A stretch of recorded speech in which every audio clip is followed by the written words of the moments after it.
video Hello and everyone, setting welcome back to my channel. स्क्रिनमा preview video हेरिसक्नु भएको छ र अहिले टिकटकमा यस्तो टाइपको भिडियो एकदमै ट्रेन्डिङमा रहेको छ। सो आज म हजुरहरुलाई यस्तो टाइपको भिडियो कसरी बनाउने सम्पूर्ण जानकारी लिएर आइरहेको छु। सो फर्स्टमा आफ्नो क्यापकट एपलाई ओपन गर्नुपर्ने हुन्छ र न्यू प्रोजेक्टमा क्लिक गरेर एउटा भिडियो र 7 वटा फोटोलाई चुज गर्नुपर्ने हुन्छ।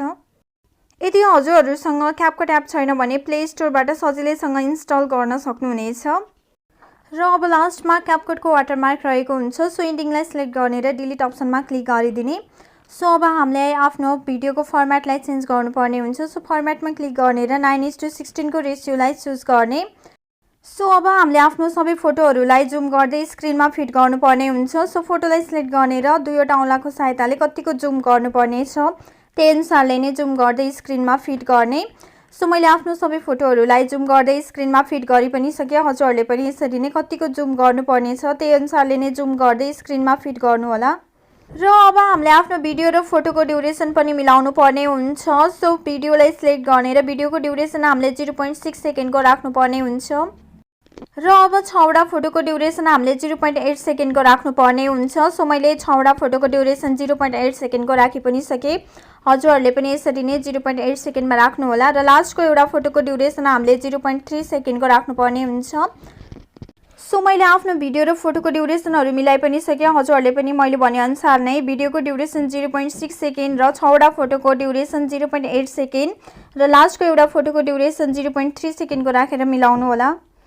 सो अब हामीले आफ्नो सबै फोटोहरुमा एनिमेसनलाई युज गर्नुपर्ने हुन्छ। सो फोटोलाई सिलेक्ट गर्ने, एनिमेसनमा क्लिक गर्ने, कम्बो अप्सनमा क्लिक गर्ने र अब हामीले आफ्नो सैटरडे फोटोमा पेन्डुलम 1 एनिमेसनलाई युज गर्नुपर्ने हुन्छ। सो राइट साइडमा स्क्रल गर्ने र पेन्डुलम 1 एनिमेसनमा क्लिक गर्ने।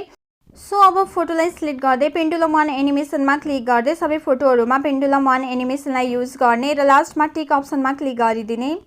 र अब हामीले आफ्नो भिडियोको साउन्डलाई म्युट गर्नुपर्ने हुन्छ। सो भिडियोलाई सिलेक्ट गर्ने र अगाडिपट्टि रहेको म्युट अडियो क्लिपमा क्लिक गर्ने। सो मैले आफ्नो भिडियोको साउन्डलाई म्युट गरि पनि सके। हजुरहरूले पनि यसरी नै म्युट गर्नु होला।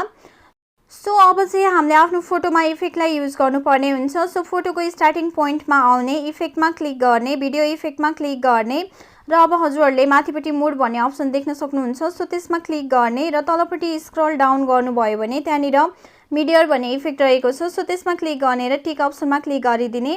सो अब यसको ड्युरेसन हामीले फोटोको ड्युरेसन जति छ त्यतिमै मिलाउँदै कपी गर्दै फुल भिडियोमा नै यो इफेक्टलाई युज गर्नुपर्ने हुन्छ।